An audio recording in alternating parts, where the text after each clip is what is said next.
All right, welcome back to Good Gym, guys. We have a guest today, interview. Andrew, do you want to kind of just go through real quick, just kind of introduce yourself a little bit, tell us a little bit about what you do, how you do it, and also where you're located? Because we've had other of your buddies, people that have come out of Cressey Performance on the show before too. So can you just kind of lay out who you are and what you do? Yes. First off, thank you for having me. I really appreciate the opportunity and getting to come on today and talk to everybody and, just talk shop basically. But my name's Andrew Millett. I'm a physical therapist. But I think of myself as a strength coach that can do manual therapy as well. Been a PT for over 10 years, been in the strength conditioning community since about 18 plus years now.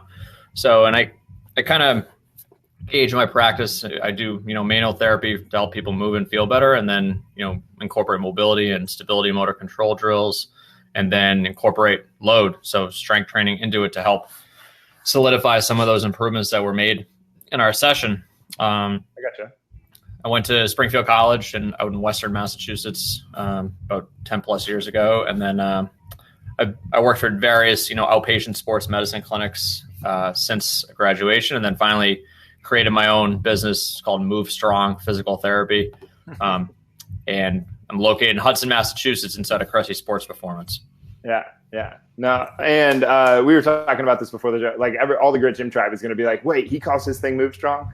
Because that's like our main deal. But well, tell me a little bit about because you said hybrid coach, and you said that you do manual therapy, but you're like a strength coach that does manual therapy, but you're a physical therapist, and then you add load. They might not know exactly like not everybody's gonna you and I hear the word load and we're like, oh yeah, now we're talking, right? But can you kind of explain a little bit, elaborate on that a little bit? Are you a strength coach or are you a physical therapist? And then what do you mean by you actually throw load on people? So yeah, I'm both. So my license in the state of Massachusetts says I'm a physical therapist, and I am. But I've trained at Cressey Sports Performance since 2008, coming off an ACL injury. You had your own ACL injury? I've had two, and this is prior to being a physical therapist, so don't pass judgment on me. Dude, there's plenty of there's plenty of strength coaches that it is definitely a do as I say, not as I do scenario. They it's kind of a funny thing. Yeah. So 2008, came out of college with the ACL injury, second time around, and needed a place to train and train smart. So I found Cressey Sports Performance. It was actually Cressey Performance back then. Yeah. And started training. And then, I had lifted weights in high school and college, and did my strength programs and stuff like that. But, I think just immersing myself in it personally from a training perspective, I just learned so much from the staff here over the years, from Eric and Tony Gentilcore all the way to the current staff. And I think, more PTs who are interested in treating, orthopedic sports injuries should do that, and not necessarily join a training environment, particularly, but learn from other professionals. Yeah, I couldn't agree more. And, looking at it from the physical therapist side, there's definitely a time and a place for the yellow TheraBand, the pink dumbbell type mentality, like someone's coming off surgery or they're deconditioned or, they're got a lot of weakness going on.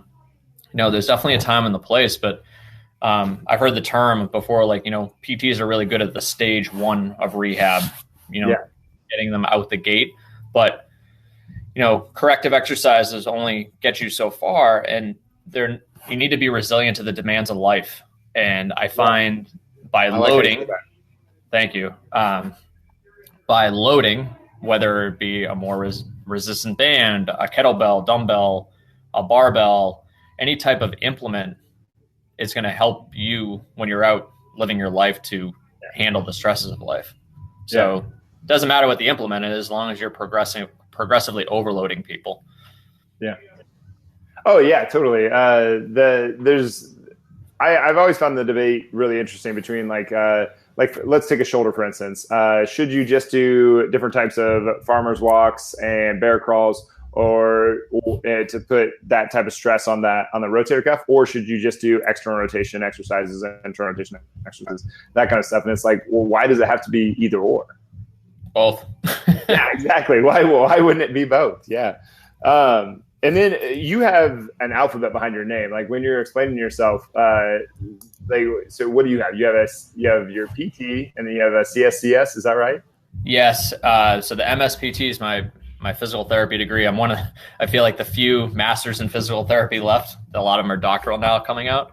And I had the opportunity to go back, but I wanted to learn more and be in the trenches type thing and just do that. I have a CSCS, so certified strength conditioning specialist. So I got that after PT school, and just to kind of give myself that knowledge base of strength conditioning principles. And then the last are SFMA, so the selective functional movement assessment. Right. That's a really big part of my practice. It's just good retest capability after doing an assessment and treatment. And then I kind of call it, like, I play it by ear. Like if I have an overhead athlete that's going to come in like a baseball player, I might do some SFMA assessments on them, but I've taken Eric's elite baseball mentorship program, and I'll kind of take a fork in the road and do more baseball specific assessments that I know that population is a little different. So, I kind of just use a little bit of everything in regards to my assessment. So, I mean, I think like you're kind of bound to, once you put that many tools in your toolbox, that you're not just going to use all of them every time, right? Yeah. And that's just the assessment and like the training aspect of it. When it comes to manual therapy, I do dry needling, I do pin and stretch, I do instrument assisted, I do joint mobilizations, joint manipulations, like when indicated. So, you're not sticking needles in everybody, you mean? No, I don't. I'm stab them. I'm sure the dry needling supply companies would prefer that I do that, but no kidding. My thought process is if I can get a change with my hands, and I'm not saying my hands are anything magical, like if I can help facilitate better movement doing some type of soft tissue technique, that's great. And that's what manual therapy is. It just opens a window to good movement.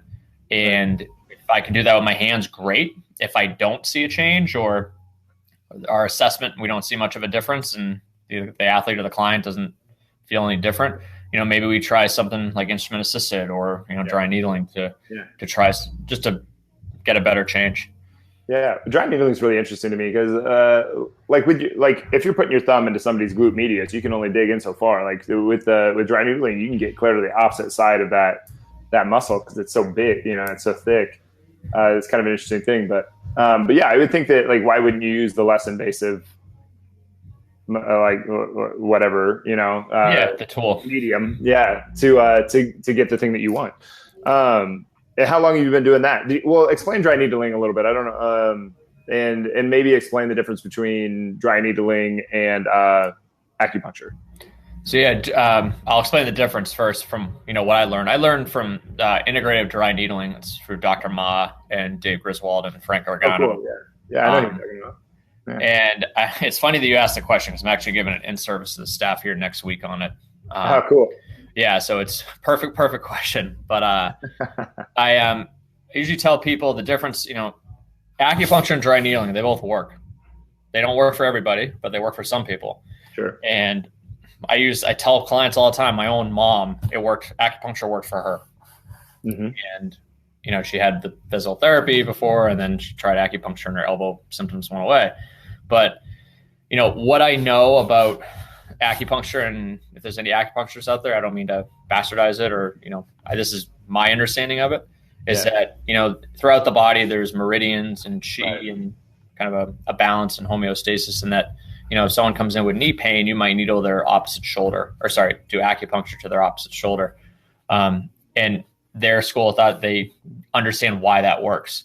And then with dry needling, it is an acupuncture needle.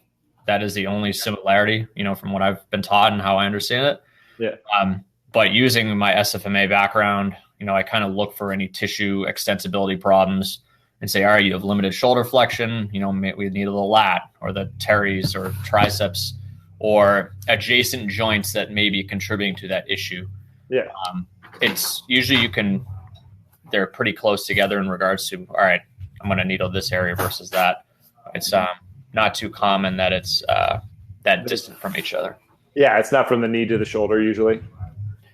Yeah, not typically. Like, don't get me wrong. Like being in a baseball specific facility, right? Opposite.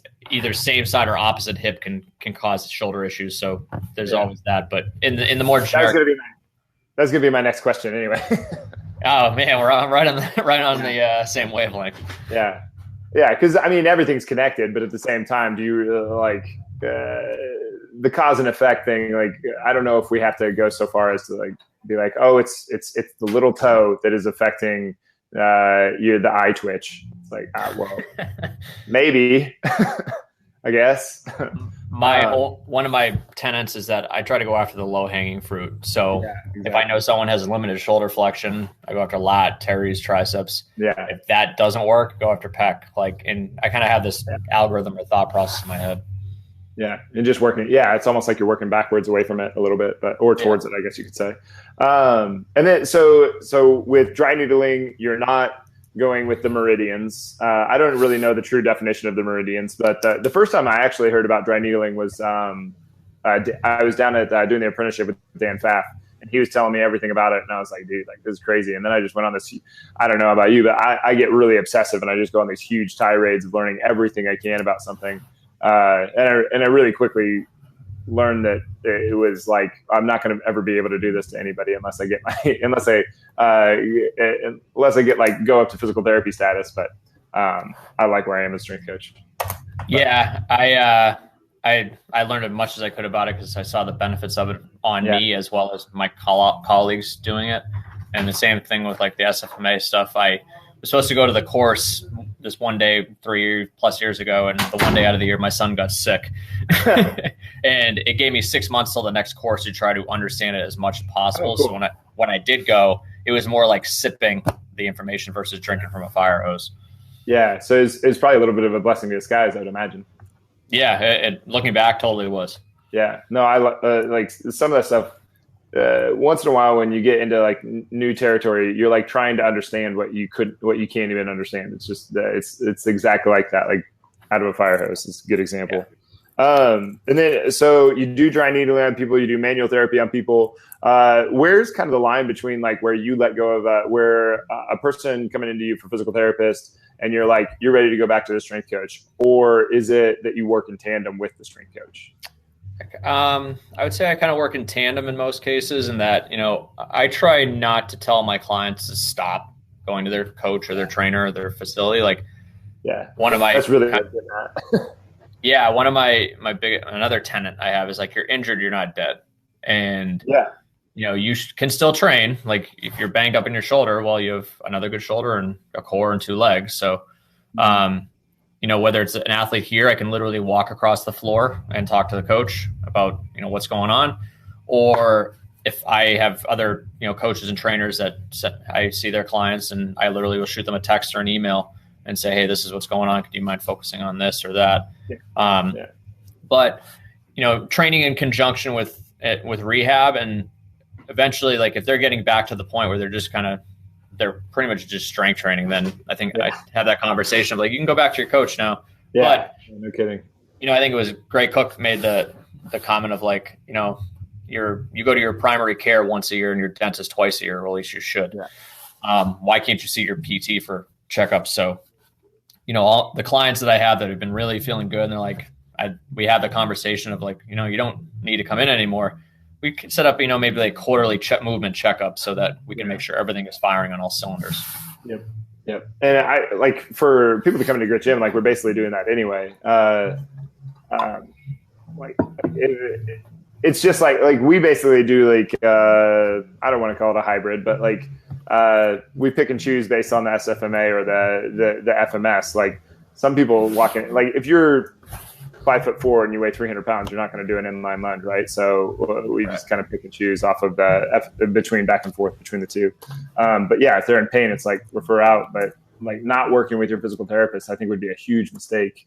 Or not working with your strength coach and together with your physical therapist would be a huge mistake.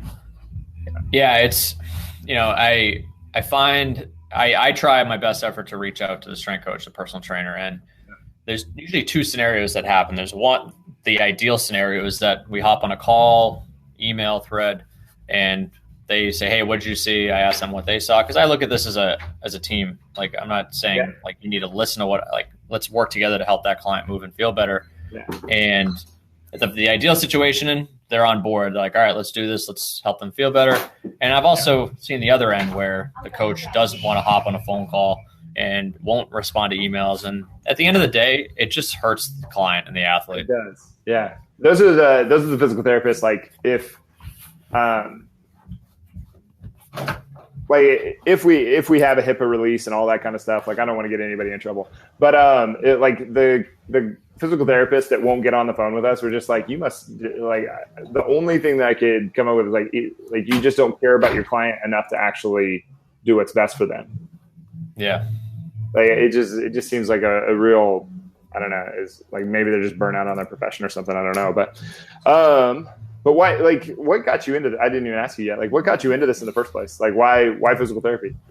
I was a 3-sport athlete in high school. I did football, baseball, and did track in the winter. And I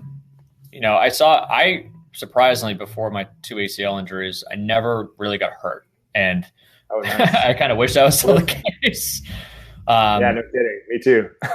But I saw a lot of people get hurt, and it kind of made me, interested in the athletic training, physical therapy, that kind of realm. And, I looked into a lot of different schools for physical therapy and thought it was the right fit. And I don't regret ever coming into this profession. I love what I do. I love helping people. And, I really thoroughly enjoy what I do. And I enjoy coming to work every day. And I don't look at it like work. I look at it it's fun.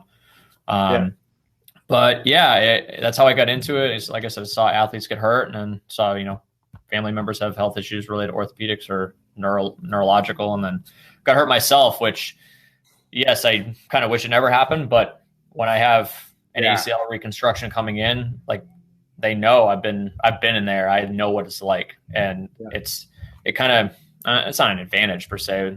It's like, but it just gives you that, hey, this person gets the psychological, the physical side of it. And it does help in that regard. Yeah, no, I know exactly. Like there's no way that I would know as much about the shoulder had I not torn mine to pieces multiple times. Yeah, I basically played baseball and trained really poorly for way too long, and then got smart when I got out of college. So, but